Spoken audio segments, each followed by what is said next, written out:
Eh bien, bonjour. Bienvenue à ceux qui nous visitent, peut-être même pour la première fois. N'hésitez pas d'aller au kiosque, ça va vous permettre d'avoir un peu... vous pouvez même aller au kiosque, on a un petit cadeau pour vous. Et puis en même temps, si vous voulez avoir de l'information sur l'Église, n'hésitez pas, vous donnez votre nom et tout ça, et puis on va se faire un plaisir d'aller vous rencontrer pour raconter un peu l'information, qu'est-ce qu'on fait ici. En plus, vous avez un café gratuit si vous êtes nouveau ici et vous visitez. On fait l'offre à ceux qui nous écoutent pour l'Internet. Vous avez juste peut-être, il y a des gens un peu partout, Fermont et tout ça qui nous écoutent peut-être. Mais il faudrait se déplacer, peut-être prendre un café ici. Alors, bienvenue à tous ceux qui sont ici, les réguliers et ceux qui nous visitent. On est bien contents de vous avoir avec nous. Vous savez, il y a un musée en France, dans le sud de la France, il y a un musée qui s'appelle le Musée du désert. En fait, ça commémore les souffrances des martyrs huguenots. On appelle ça le musée du désert. Pourquoi le désert? Parce que ça fait référence à une centaine d'années où il était illégal en France. Le protestantisme était illégal en France. Ça commençait avec Louis XIV qui voulait vraiment unifier son royaume. Il voulait littéralement se débarrasser du protestantisme de la France. Alors, il a révoqué l'édit de Nantes en 1865. L'édit de Nantes permettait aux protestants, pendant plusieurs années, d'avoir une certaine liberté, de pouvoir célébrer le Seigneur comme ils l'entendaient. Mais Louis XIV, finalement, a révoqué cela. Et puis, c'est devenu illégal pour les protestants de pouvoir se réunir et d'avoir leur réunion. En fait, même, tu étais considéré, si on t'attrapait, tu étais considéré quelqu'un qui célébrait finalement le Seigneur dans une assemblée protestante. Tu étais considéré et jugé comme criminel. Et les femmes étaient placées en prison. On les jetait en prison pour le restant de leur vie. D'ailleurs, Dominique Peters me racontait entre les deux services qu'elle a un livre, un très, très, très vieux livre qui lui a été donné. Elle a visité le musée du désert en France, alors qu'elle est allée dans un camp chrétien. Et puis, elle racontait que le livre parle d'une femme, justement une des femmes qui avait été dans une cellule. Elle avait écrit sur le mur persévérer ou résister, je pense. Résister. En d'autres mots, persévérer dans votre foi, continuer, même si c'est difficile, et puis on éprouve, éprouvaient beaucoup de douleur. Les pasteurs étaient exécutés et les hommes étaient condamnés à devenir esclaves et à être enchaînés pour le restant de leur vie sur des bateaux, sur des galères, et puis ramer sur les bateaux du roi. Et puis, le musée fait état de ça, tout le musée. Il y a une quinzaine de salles que vous pouvez vous promener et visiter à travers le musée. Puis ça donne toutes sortes de choses. Il y a à peu près 2000 objets que vous pouvez voir, des manuscrits, des documents authentiques, des noms aussi de gens qui ont été envoyés. Je pense qu'il y a 5000 noms d'hommes qui ont été envoyés justement sur des bateaux. On raconte que cette période-là, cet épisode, il y a à peu près entre 150 000 à 300 000, difficile de savoir exactement, mais qui ont carrément quitté le pays. Et certains sont même venus ici, au Québec, la Nouvelle-France, et ils ont voulu s'échapper. Mais ceux qui restaient, ils résistaient. Ceux qui restaient là, ils voulaient être fidèles au Seigneur, à pouvoir rester là et répandre le message de l'Évangile, et qui se faisaient attraper. Eh bien, voilà qu'ils étaient comme soit tués, soit jetés en prison, ou carrément envoyés dans les galères pour le restant de leur vie. Donc, c'est un temps très difficile, très sombre. D'ailleurs, vous pouvez voir, lorsque vous visitez les différentes salles dans le musée, il y a à peu près 2000 objets, vous allez avoir toutes sortes de choses, des registres de mariage, parce que tu n'avais pas le droit de te marier entre protestants et tout ça. Donc, c'était fait en secret. Il y a des registres de baptême, des gens qui s'étaient fait baptiser, qui venaient de se convertir à Jésus-Christ, puis se sont fait baptiser par immersion. Et c'est tout secret, tout ça, c'était clandestin. On se réunissait comme dans des églises clandestines. Et aussi, il y a une salle, parmi les 15 salles, il y a une salle que vous entrez, c'est la salle des galères, où vous pouvez voir, finalement, il y a même une réplique de galères, de bateaux, avec les rames. Il y a même des noms que vous pouvez voir sur Internet. Là, on peut voir ça, tous les noms des gens. Il y a à peu près 1200, je ne me souviens plus exactement, de noms de ceux qui ont été condamnés. Et il y a 5000 noms qui sont là aussi pour ceux qui ont été envoyés pour le restant de leur vie, enchaînés sur les bateaux. Et il y a une réplique de bateau avec les rames. Et à côté de la réplique du bateau, il s'est inscrit cette phrase. C'est un des prisonniers qui aurait dit ça, qui aurait prononcé ça. Il dit, mes chaînes sont les chaînes de l'amour de Jésus. Et effectivement, s'il était là, c'est à cause de son amour pour Jésus et à cause de l'amour de Jésus-Christ qu'il a eu envers lui pour le sauver et lui donner la vie éternelle. Donc, c'était pour ça qu'il était là. Et il n'a pas voulu renier sa foi, il a voulu être fidèle. Et ça lui a coûté finalement la vie. Plusieurs martyrs, plusieurs personnes sont mortes, sont décédées, sont mortes. Et ça a été une période très sombre pour les chrétiens évangéliques et pour les protestants. Beaucoup de souffrance. Mais ça vous permet de comprendre ce que vivaient les premiers chrétiens. À l'époque du Nouveau Testament, c'est ça qu'ils vivaient.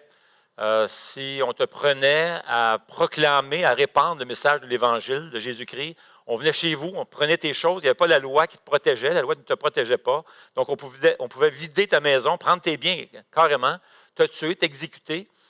On a d'ailleurs le témoignage de l'apôtre Paul avant sa conversion. Il tuait du monde, il jetait des gens au cachot. Et c'était très difficile pour les chrétiens. Alors, tu as cette période très sombre.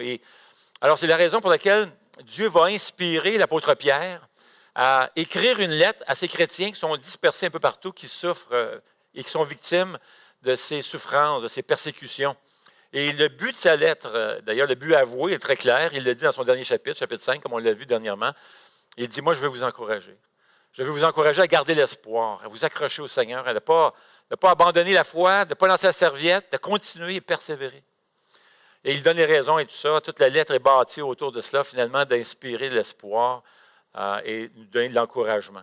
Parce qu'il ne faut pas oublier qu'eux étaient victimes de persécutions, mais il y a d'autres facteurs qui nous donnent la souffrance dans notre vie. Ça peut être toutes sortes de choses. J'entends des parents parler, des fois, ils souffrent, soit dans leur mariage, il y a beaucoup de souffrance. Nous sommes des êtres sensibles, émotifs. On n'est pas fait de bois. Et puis on est touché par ce que vivent aussi nos enfants, ou soit notre mariage, peut-être même au travail, où on souffre d'injustice. C'est très difficile. Il y a des gens qui vivent toutes sortes de stress et de préoccupations aussi au travail. Moi, j'ai connu un homme d'affaires, à un moment donné, et il est décédé.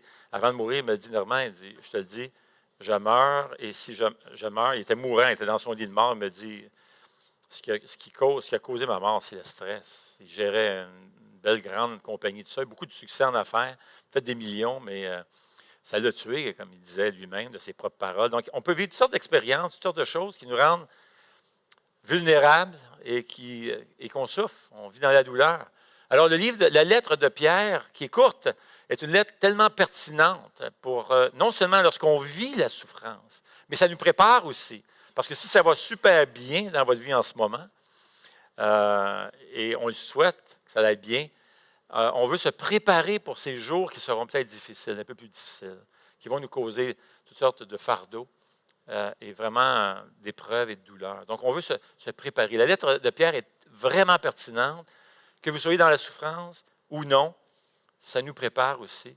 Et ça nous donne des armes, des outils, ça nous donne des munitions, justement, pour garder l'espoir dans ces moments où on se sent un peu dépassé par des événements autour de nous. Donc, ça c'est le but de la lettre. Alors, c'est la raison pour laquelle Pierre va commencer sa lettre, déjà dans les premiers versets, 1 Pierre 1, où il va parler même de la Trinité. Il va commencer avec les trois personnes de la Trinité et il est en train de nous dire de ne pas perdre courage. Parce que vous savez, il y a une chose qui se passe lorsqu'on souffre, lorsqu'on vit des épreuves, on a tendance à penser que Dieu est loin. Il est distant, il ne se soucie pas de nous. C'est une des choses que j'entends lorsque je rencontre des gens et qui vivent de l'épreuve. Écoute donc, que fait Dieu? Et on aura tendance à penser que Dieu ne se soucie pas de nous, qu'il ne se préoccupe pas de ce qu'on vit. On ne comprend pas les silences de Dieu parfois. Alors, Pierre commence en rappelant, écoutez, n'oubliez pas une chose. Il commence avec la Trinité. Il dit, Dieu le Père a choisi de déverser son amour sur vous. Déjà, avant la fondation du monde, il avait choisi de déverser, même qu'on n'était pas aimable, en dépit de nous, de nos attitudes, de l'avoir tassé, tout ça. Malgré cela, il a déjà choisi de déverser son amour pour nous. Ça, c'est Dieu le Père. Ensuite, Pierre passe avec Dieu, le Saint-Esprit. Il dit, Dieu ne gaspille jamais les souffrances. Tu penses que Dieu est absent et qu'il est silencieux, mais Dieu va te prendre et va peaufiner ton cœur et ton caractère de sorte que tu vas sortir de la fournaise de douleur meilleur que tu étais auparavant. En d'autres mots, il y a deux façons de passer à travers la fournaise de la douleur. Deux façons. Tu peux sortir de la fournaise de l'épreuve brisée en cendres, ou tu peux sortir comme de l'or encore plus pur, plus beau, plus précieux, plus magnifique. Et Pierre veut nous montrer, veut nous accompagner à travers notre souffrance pour nous emmener, nous aider à passer à travers la fournaise de la douleur, de l'épreuve, puis qu'on puisse sortir comme de l'or pur. Encore mieux que ça. Comment devenir meilleur? Et Dieu ne gaspille pas la souffrance. Il veut se servir de nos douleurs et nos épreuves pour tranquillement nous façonner et nous rendre meilleurs. Alors, le Saint-Esprit fait cette œuvre-là présentement en nous. Alors, on pense que Dieu parfois nous oublie pas. Il est là déjà à l'œuvre à travers cette période même difficile. Alors, Dieu le Fils aussi. Alors, non seulement Dieu le Père a choisi de t'aimer, Dieu, le Saint-Esprit, veut se servir de ces temps d'épreuve pour nous faire grandir, mais aussi Dieu le Fils nous a réconciliés. C'est lui, grâce à lui, qui nous réconcilie avec le Père pour rétablir une relation avec Dieu. Et il était un avocat auprès du Père et il intercède présentement pour toi. Alors, si tu t'imagines, si tu es là en ce moment, tu es dans une saison difficile, rappelle-toi que Jésus est là au ciel et il intercède en ce moment pour toi, pour que tu persévères, tu continues, que Dieu t'entoure de sa grâce. C'est son œuvre, c'est l'œuvre de Dieu le Fils. Et lui aussi veut te rendre encore meilleur. Alors Pierre continue en nous donnant une perspective différente de l'épreuve. Il dit, on a premièrement ce qu'on a besoin. On a besoin vraiment d'avoir une nouvelle perspective au niveau du salut, mieux comprendre tout ce qui se passe avec la rédemption et le salut.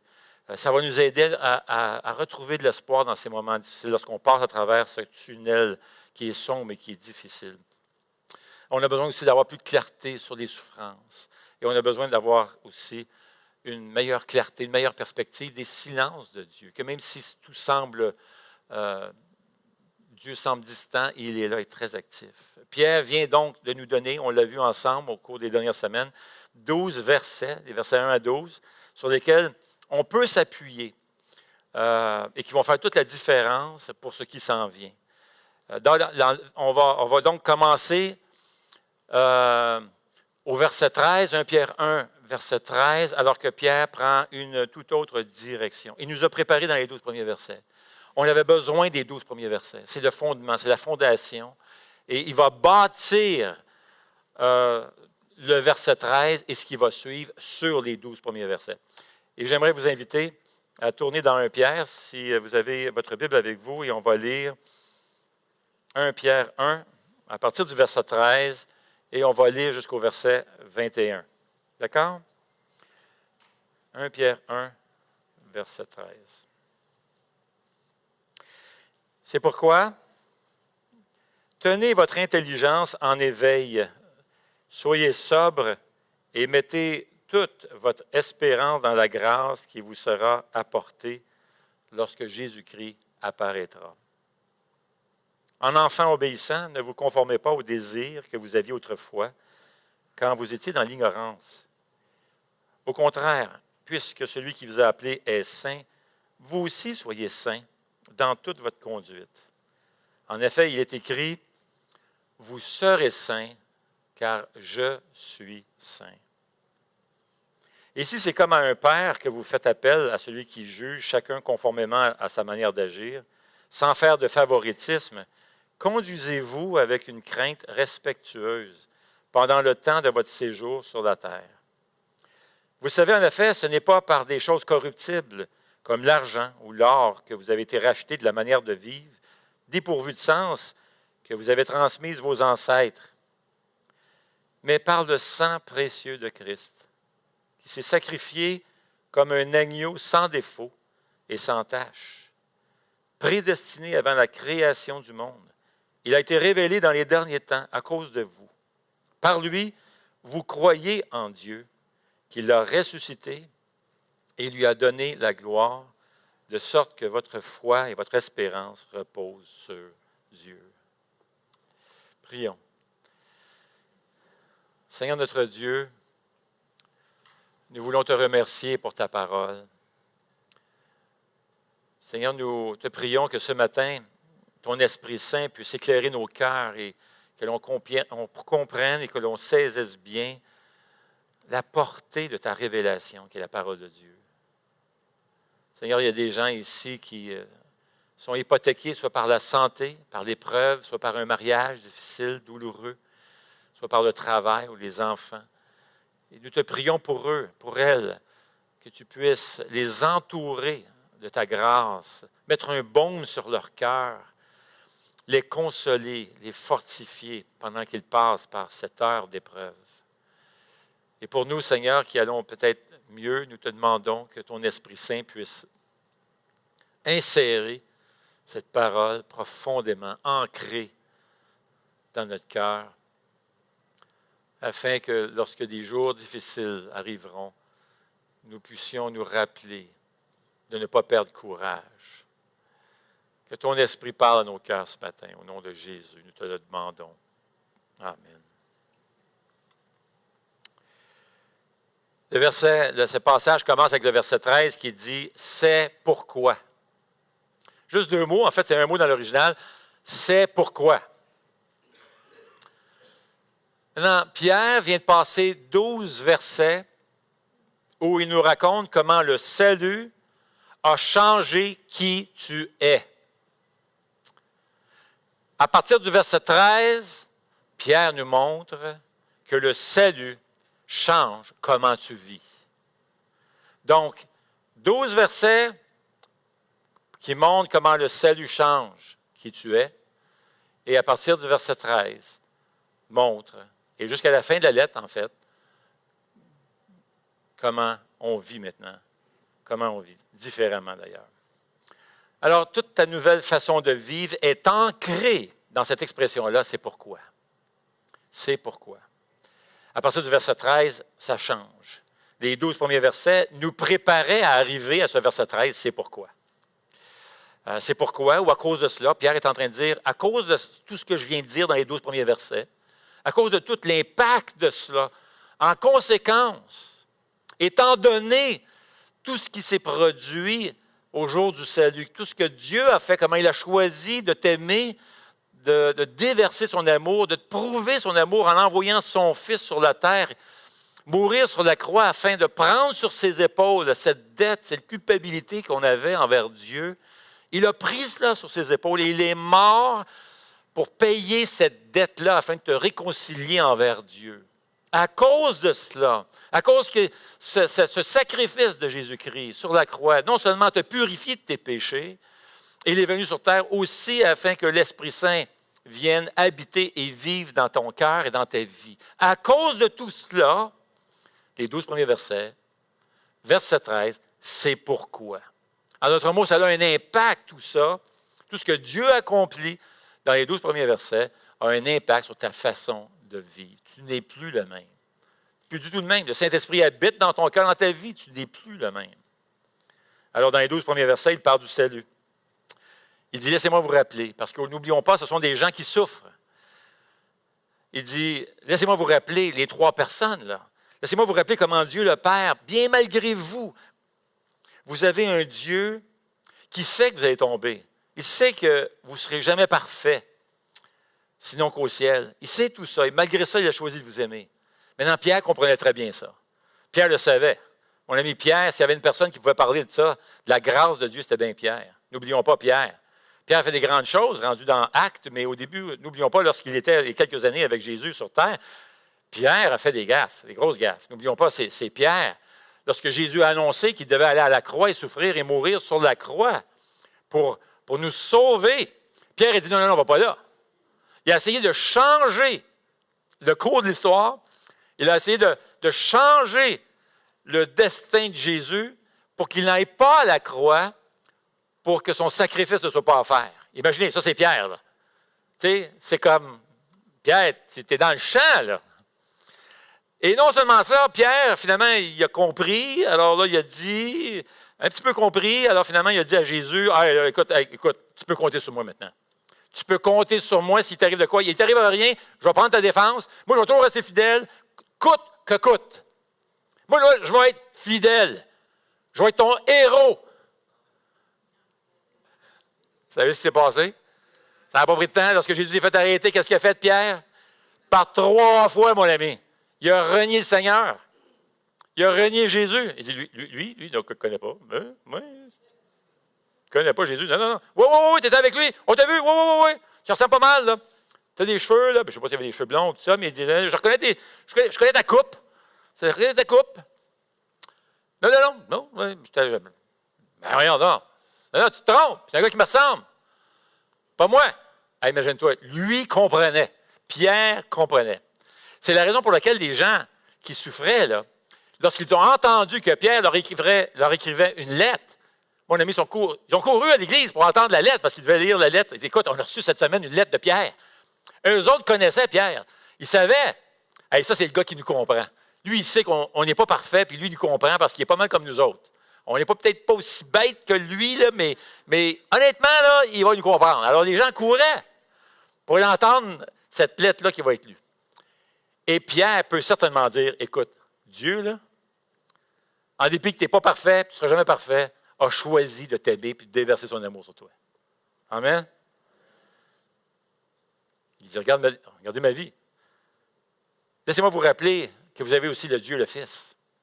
Vous avez Dieu le Père, vous avez Dieu le Fils. Il est venu sur terre pour mourir sur la croix afin de payer le prix pour vous autres, pour votre péché, de prendre sur lui tout le jugement que Dieu allait prononcer sur vous autres et sur moi. Et quelles qu'aient été les demandes de Dieu, Jésus est intervenu, puis il a accompli, puis il a dit, garde, je vais le faire. Et lui a rencontré toutes les demandes de Dieu pour nous autres. Ensuite, Pierre dit, laissez-moi vous parler du Saint-Esprit, le Saint-Esprit de Dieu. Jésus est mort non seulement pour vous purifier et vous réconcilier avec Dieu, mais il est venu afin que l'Esprit Saint vienne en toi maintenant, puis que ce soit lui qui accomplit cette transformation pour te rendre meilleur de plus en plus. Tu vas être meilleur demain que tu l'es. Hein? Plus, c'est quoi l'expression là? Plus qu'hier, moins que demain. C'est ça, mais c'est ça. Hey, dans le Seigneur, c'est ça. Lorsque tu marches avec Dieu, tu le laisses agir dans ta vie, c'est ça qui va arriver. Tu vas être meilleur demain. Ma femme dit amen à ça. Je vais être meilleur demain, chérie. Je vais être meilleur. Tu vois, je vais être un meilleur mari demain. Vous couperez ça de la cassette de l'enregistrement, là. Hey, on célèbre cette année 40 ans de mariage, imaginez. Elle a survécu les 40 ans. Bien, merci beaucoup. Non. Ouais, peut-être. Hey. Et Pierre est en train de dire, écoute, le Seigneur est là dans ta vie. Là. Tu ne pries pas un Dieu distant, là, lointain, abstrait, tout ça. Là. Il s'agit d'un Dieu réel. Alors, le salut ne vous a pas seulement sorti de la terre pour vous emmener au ciel. Non, ça a sorti Dieu du ciel pour venir habiter dans ton cœur. Demeurer ici dans ton cœur. 12 versets. C'est ça qu'il a dit dans les 12 versets. 12 versets, et ça, c'est le fondement. C'est vraiment là, la fondation. Il dit, c'est pourquoi voici ta nouvelle vie. Vois-tu? Maintenant, est-ce que ces 12 versets sont produits chez toi? Vois-tu, l'erreur de certaines personnes, c'est qu'ils sautent tout de suite au verset 13, où on voit la vie chrétienne, comment est-ce que ça a l'air tous les jours. What does it look like? Puis là, ils essaient de faire des œuvres, pour se rapprocher de Dieu, mais ils n'ont pas passé par les 12 versets. Les 12 premiers versets, c'est la nouvelle naissance. C'est ce que Dieu a fait pour toi. Il montre son amour.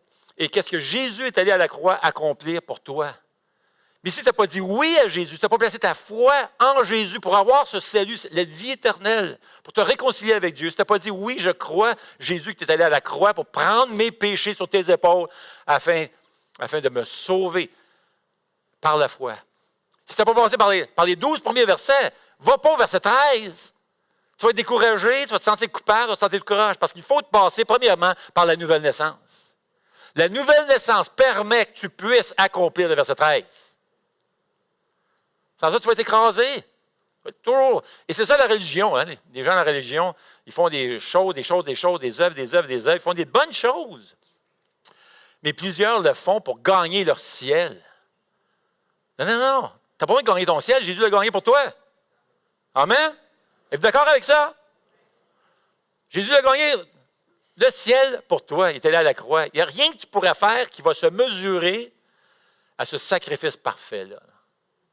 Parce que c'est absolument impossible de gagner son ciel. Alors, il faut que tu passes par les 12 premiers versets. Et quand tu arrives au verset 13, Pierre est en train de dire, voici ce que ça a de l'air. Voici ta nouvelle vie. Ta nouvelle vie a été gagnée par Jésus-Christ. L'Esprit Saint vit maintenant en toi pour te faire vivre maintenant cette nouvelle vie. Regarde à partir du verset 13. C'est pourquoi maintenant, voici ta nouvelle vie. Regarde que ça a de l'air. Tu n'es plus le même. Tu es changé. Alors, vis plus pareil. Et ça, c'est son point.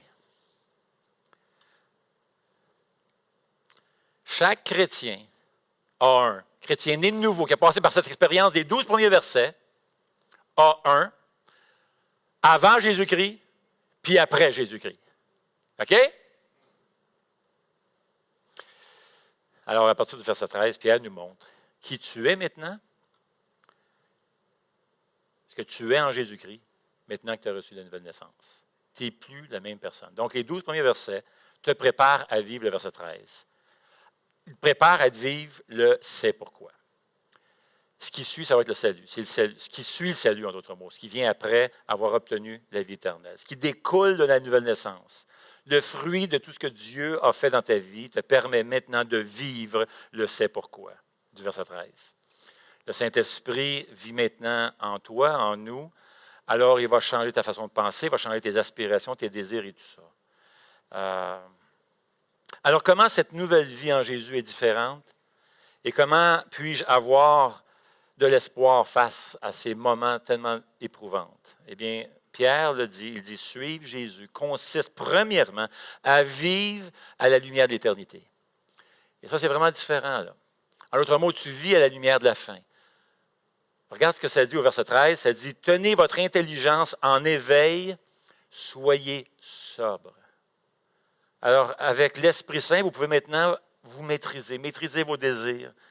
Et c'est l'Esprit de Dieu qui va te donner le pouvoir d'accomplir ça. Maintenant, voici cette expression-là. Ça vient du second 21, S21, qu'on appelle second 21. C'est la traduction qu'on utilise ici. Et c'est celle qu'on donne aux nouveaux qui nous visitent.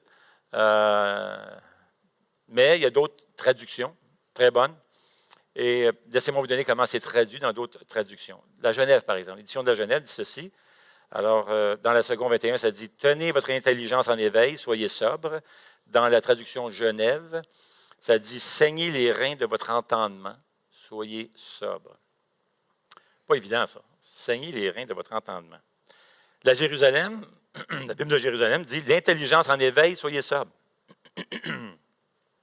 Français courant dit « C'est pourquoi tenez-vous prêt à agir, gardez votre esprit en éveil ». Et ça reflète vraiment l'image de l'original. Maintenant, moi, je suis bien content du travail colossal des traducteurs qui aident à mettre en mots d'aujourd'hui, 2017, des concepts, des images et tout ça, des mots d'autrefois. Par exemple, si vous prenez cette Bible, la version second 21, c'est écrit en bas, l'original avec les mots d'aujourd'hui. Ça nous aide à comprendre. Et laissez-moi vous dire pourquoi. Prenons l'exemple de cette expression-là. Pourquoi la Genève dit ceci? Saignez les reins de votre entendement. Bien, ça fait partie d'une image d'autrefois. Alors, imaginez, moi, si ce n'était pas traduit en mots d'aujourd'hui, moi, j'irais voir mon voisin et je dirais, écoute, je veux que tu saches une chose. Hein. Nous, les chrétiens, là, on saigne les reins de notre entendement. Là, je peux voir mon voisin. OK. Salut. Étrange. Mais pour les gens du Nouveau Testament, ce n'était pas du tout étrange. Hey, c'est une expression de tous les jours. On servait de ça constamment, cette expression-là. Donc, ils ont vraiment bien traduit. C'est super la façon qu'ils l'ont traduite, cette expression-là. Mais ça revient à une image. Parce que, voyez-vous, dans le Nouveau Testament, à l'époque de l'Empire romain, tout le monde se promenait en grande tunique jusqu'à la cheville, à peu près. Des longues tuniques. C'est pas que les pantalons n'étaient pas inventés. D'ailleurs, j'ai appris qu'un archéologue a trouvé un vieux pantalon qui remonte à des centaines d'années avant Jésus-Christ. D'ailleurs, c'est des gens qui faisaient du cheval, qui ont inventé les pantalons. Les archéologues ont même trouvé un de ces pantalons-là. Mais dans l'Empire romain, on se promenait en tunique, hommes et femmes. Alors, qu'est-ce qui arrivait quand tu voulais travailler? Assez difficile d'aller travailler comme ça. Et maintenant, tu t'en vas en guerre, puis tu as ton épée, puis là, tu veux te battre. Hein? Je danse à peu près pareil. Je ne suis pas très bon en danse. Je suis à peu près comme ça. Là. Alors, maintenant, tu veux te battre. Alors, qu'est-ce que tu faisais? Tu saignais les reins. Ça veut dire quoi? Tu prenais, ou même, par exemple, travailler dans un champ. Tu veux travailler dans un champ, c'est pas évident de travailler dans un champ. Tu fais comment? Comment tu fais ça? Alors, tu prenais la tunique, OK, jusqu'en bas, tu prenais, tu l'envoies en arrière, passe à travers, en dessous de la ceinture, tu l'emmènes 2 bouts donc en avant, puis tu l'attaches comme ça. Donc là, ça arrive à peu près ici. C'est comme des shorts. Hein? Fait que, ça arrive des shorts. Et puis là, tu pouvais te battre, tu pouvais aller en guerre, te défendre, tu étais prêt. En d'autres mots, saigner les reins, quand tu te plaçais comme ça, tu étais prêt à agir. OK? Et c'est ça que Pierre est en train de nous dire. Il faut que tu réalises que maintenant, tu sois très conscient et que tu sois prêt à l'action. Tu sois très conscient, là. Parce qu'il y a un combat spirituel qui se passe. Le diable veut te faire tomber, veut te faire éloigner. Puis, tu n'as même pas besoin du diable, dans le fond, juste qu'est-ce qui se passe aujourd'hui. Tout le divertissement et tout ça, c'est tellement facile de nous divertir au point qu'on ne se soucie plus des choses de Dieu. On peut se laisser détourner tellement facilement. La TV, tout ça, à un moment donné, on peut passer des heures là-dedans, tout ça, dans ce monde-là, et puis à un moment donné, tu t'aperçois que les heures passent. Puis finalement, il y a des bonnes choses. Mais à un moment donné, c'est comme ça prend tellement de temps que ça te détourne tranquillement, subtilement de Dieu. Et non seulement ça, le diable, lui, est là aussi, qui veut te faire tomber. D'ailleurs, dans la même lettre, dans 1 Pierre 5 ou 3, un peu plus loin, en tout cas, ça dit que le diable rôde comme un lion rugissant, sachant qu'il va dévorer. Donc, le diable même veut que tu t'éloignes du Seigneur. On est dans une guerre spirituelle, c'est pour ça que Pierre dit, premièrement, ça commence, là, ta nouvelle vie en Jésus-Christ, c'est qu'il faut que tu sois conscient de ce qui se passe. Que tu sois alerte, éveillé, prêt à l'action, prêt à agir. Alors, ceindre les reins, c'est ça que ça veut dire. Et Pierre nous dit, grâce aux 12 versets qui ont changé ta vie, grâce à Dieu qui t'a aimé, qui a envoyé son Fils pour mourir pour toi, non seulement pour te pardonner, mais pour te purifier et pour te permettre d'avoir une relation avec Dieu, afin que l'Esprit de Dieu puisse vivre et demeurer en toi. C'est pourquoi retrousse tes manches. C'est le temps de bouger, d'éveiller, d'être conscient.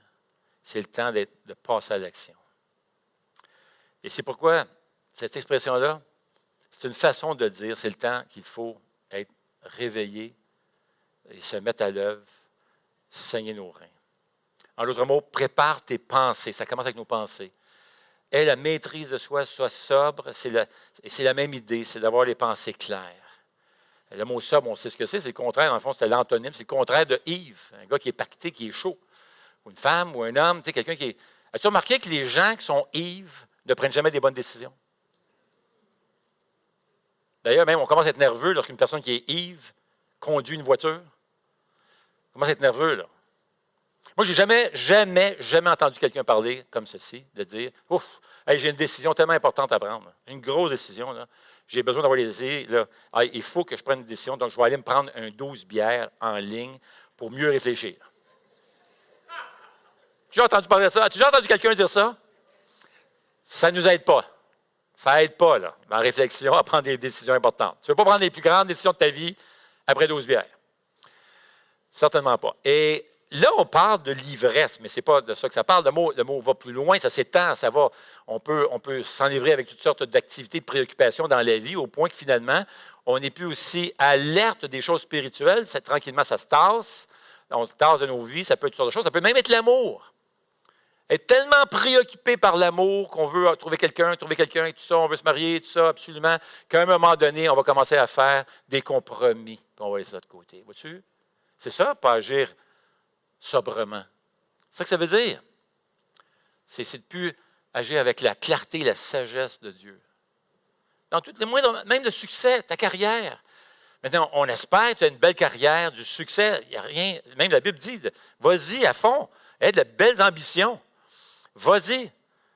Mais même là, ça peut arriver au point où il y a comme un déséquilibre, où c'est juste ça, et ça devient la priorité. Finalement, ça devient une idole. Même des bonnes choses.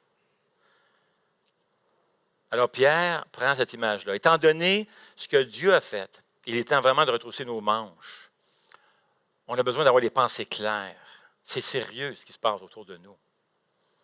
Je veux que vous sachiez ce que vous aurez l'air maintenant que vous avez le salut, les 12 premiers versets. Parce que n'importe qui peut s'appeler chrétien, c'est facile de dire « je suis chrétien ». Maintenant, Pierre dit « je vais vous montrer comment suivre Jésus ». Parce qu'il y a une différence, s'appeler chrétien et suivre Jésus. Vraiment différent. Et ça, c'est d'être un disciple. Laisse-moi te montrer comment ta façon de vivre va être différente. Ça commence au verset 13. Laisse-moi te montrer comment te préparer, comment être prêt à agir. Et verset 13 continue en disant « Mettez toute votre espérance dans la grâce qui vous sera apportée lorsque Jésus-Christ apparaîtra. » Et ça, c'est la clé. C'est la troisième fois que Pierre va mentionner le mot grâce. Et qu'est-ce qu'il est en train de dire? Vis à la lumière de l'éternité. Vis à la lumière de la fin glorieuse qui nous attend. Ne pense pas juste aux circonstances en ce moment qui ne vont pas bien dans ta vie. Vis à la lumière de cette fin glorieuse que le Seigneur a préparée et qui nous attend. Alors ça, il faut être alerte, il faut penser comme ça, nous habituer à voir la vie comme ça, à voir cette lentille, de voir tout ce qui se passe autour de nous à travers la lentille de l'éternité. C'est ça le point ici. Regardez ce qui s'en vient. Regardez à l'éternité.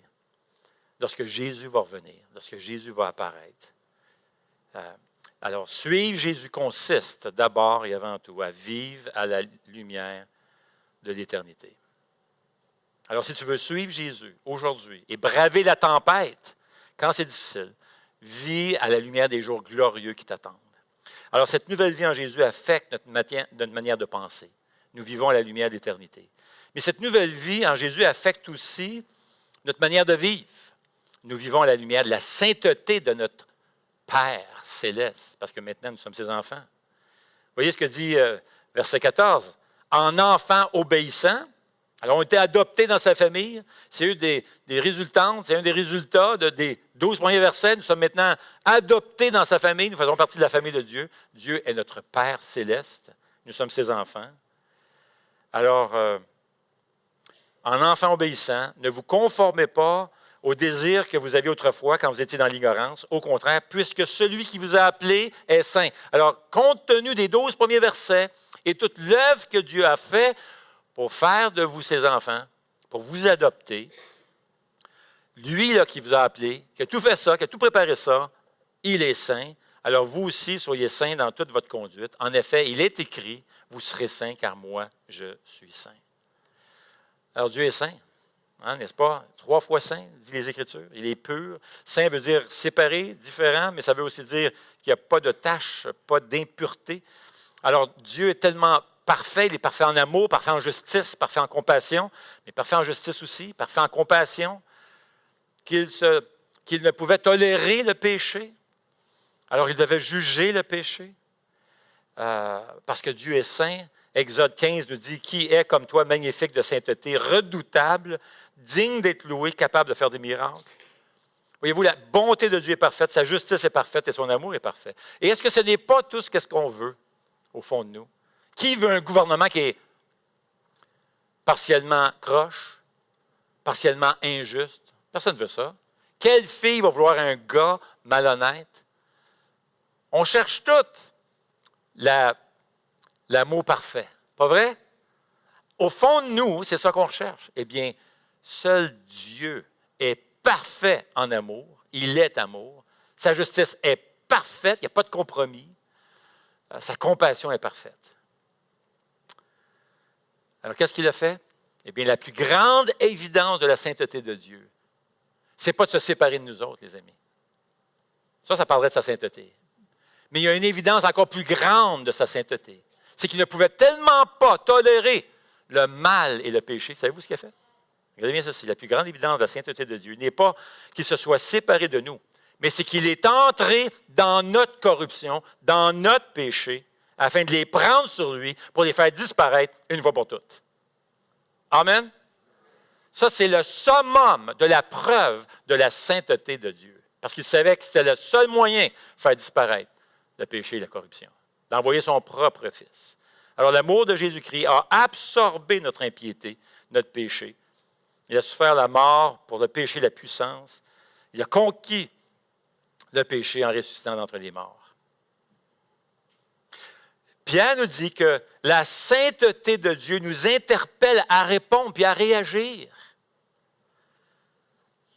En d'autres mots, la vie que nous vivons devrait refléter le Dieu que nous aimons. D'accord?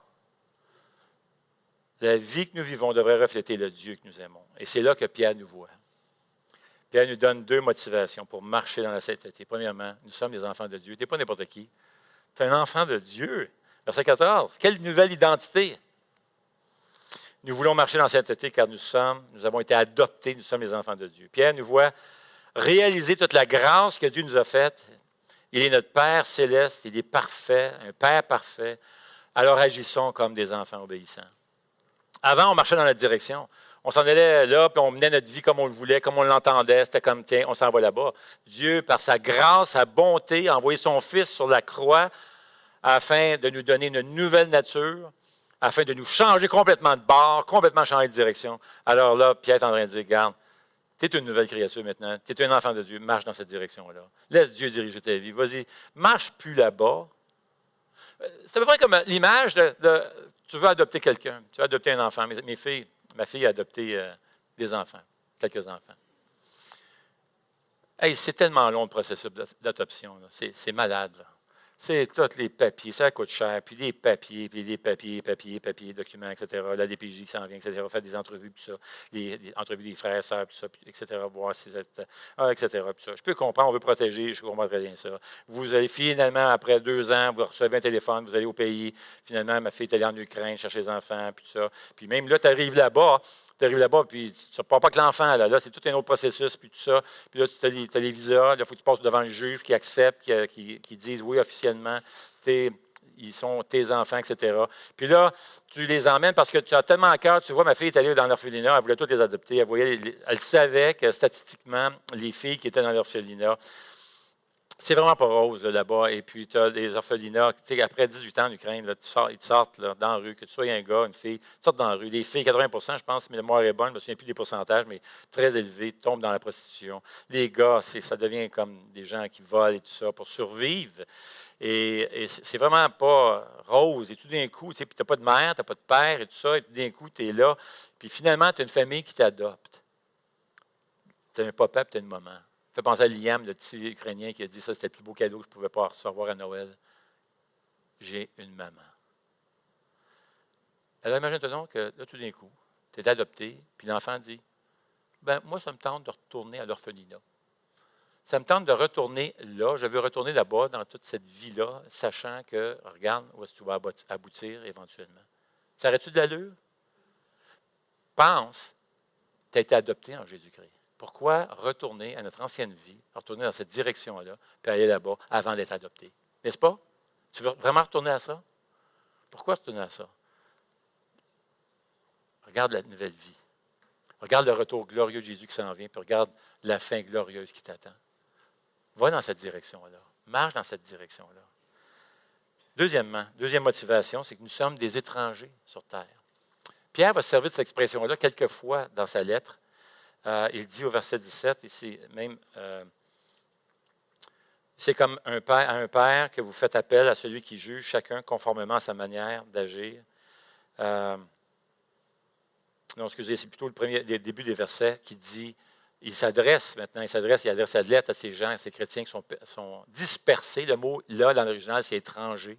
Il va revenir un peu plus loin, dans le chapitre 2 d'ailleurs, il va dire, bien-aimés, je vous encourage en tant que résidents temporaires et étrangers sur la terre. Alors, c'est cette image que nous ne sommes pas chez nous ici. C'est temporaire, on est ici, c'est vraiment temporaire. Notre foyer nous attend. C'est un peu la même image, le même mot d'ailleurs, nous attend. Nous sommes en exil ici. C'est à peu près comme les Juifs dans l'Ancien Testament, que leur chez eux, c'était Jérusalem. Et là, Babylone est venue, les a emmenés à 1000 kilomètres plus loin, très loin dans un autre pays. Et Dieu a dit, bénissez Babylone. Mais tous les Juifs savaient bien que ce n'était pas leur demeure. Ça. Leur demeure, c'était Israël, à Jérusalem. Mais pour nous, comme chrétiens, nous sommes en ce moment, nous vivons à Babylone. La terre, c'est comparé à comme Babylone, cette terre étrangère. Mais notre chez-soi, notre chez-nous, notre foyer nous attend, c'est la Jérusalem céleste. Et lorsque Jésus va revenir, va nous emmener dans cette nouvelle terre, les nouveaux cieux, nouvelle terre.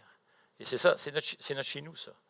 Pas ici. Hier, c'était le mariage d'Ariel et Dina Destin. Puis j'étais assis à une table avec Jean et tout ça, Jean Destin. Puis on parlait un peu du père d'Ariel, comme ambassadeur aux États-Unis, mais un ambassadeur d'Haïti. Et j'ai appris un peu ce qu'il faisait, son travail, tout ça.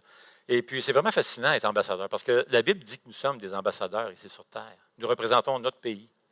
Et c'est ça, dans le fond, c'est que tu n'es pas chez vous, mais tu veux faire du bien où tu restes, comme un ambassadeur, mais tu représentes ton pays. Et c'est ça, les enfants de Dieu, c'est que tu es un ambassadeur, tu représentes le royaume de Dieu. Et l'ambassadeur, c'est qu'à tout moment, tu représentes ton pays, mais à tout moment, tu peux te rappeler chez vous, là, et retourner. Maintenant, il y a un militaire qui a donné une belle vision, qui a expliqué un peu ce passage-là, puis il a donné une belle vision. Il dit, écoute, il dit, du point de vue d'un militaire, lorsque vous êtes déployé dans un autre pays, vous voulez être un ambassadeur dans votre pays en ayant un profond respect pour la nation hôte. Et nous réalisons que nous vivons parmi eux, n'oubliant jamais notre raison d'être.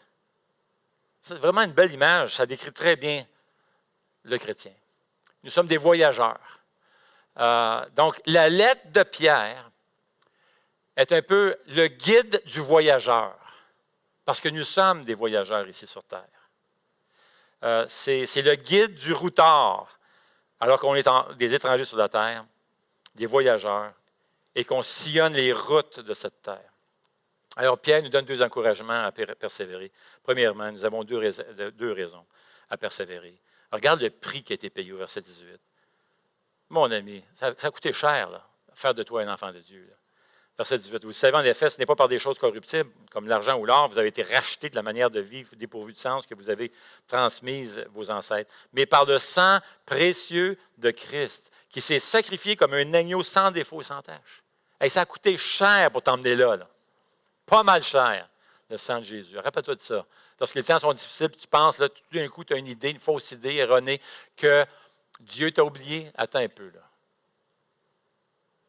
Est-ce qu'il y a des parents adoptifs qui ont passé à travers tout le processus d'adoption puis qui t'emmènent finalement chez eux après un an et disent, bon, mais regarde, on va te retourner à l'orphelinat? Est-ce que Dieu ferait ça? Jamais. Regarde le genre de Dieu, puis ça a coûté cher. Ça a coûté le sang de son Fils. Maintenant, non seulement ça payait cher, on regarde le grand prix, mais deuxièmement, ta foi, ton espoir, c'est sur un Dieu qui est vivant. Il l'a prouvé par la résurrection. Verset 21, par lui, vous croyez en Dieu. En d'autres mots, tu ne t'es pas trompé en plaçant ta foi en Dieu, là, le Dieu de la Bible. Pas fait d'erreur. Il dit, par lui, vous croyez en Dieu, qu'il l'a ressuscité et lui a donné la gloire, de sorte que votre foi et votre espérance reposent sur Dieu. Tu ne t'es pas trompé. C'est solide. Vous avez cru dans le Dieu qui a ressuscité Jésus. Et plus de 500 personnes ont vu Jésus ressusciter. C'est un fait indéniable, ça. Alors, ton espoir repose sur un Dieu qui vit en toi, qui va te changer et qui est réel. Quand on regarde ce que Pierre nous dit depuis le début de sa lettre maintenant, on arrive à la conclusion qu'on peut définitivement avoir de l'espoir. On peut avoir de l'espoir dans les moments difficiles. On peut braver la tempête. Pourquoi? Premièrement, notre espoir est ancré dans le passé. Jésus est ressuscité. Verset 5 et verset 21. Deuxièmement, notre espoir se poursuit aujourd'hui dans le présent. Jésus vit. Verset 7. Et notre espoir se complétera dans le futur. Jésus revient. Amen. Ah, Seigneur notre Dieu, nous voulons te remercier pour ces paroles de 1 Pierre. Et nous voulons braver la tempête de manière à t'honorer. Nous voulons vivre comme notre Père céleste. Nous voulons mener une vie sainte et on sait bien qu'on ne peut pas le faire seul. Mais nous avons le Saint-Esprit en nous qui veut accomplir cette œuvre de sanctification dans nos vies. Alors on veut te laisser diriger nos vies, Seigneur. On veut marcher dans cette nouvelle façon de vivre, cette nouvelle vie en Jésus, pour ta gloire, au nom de Jésus. Amen.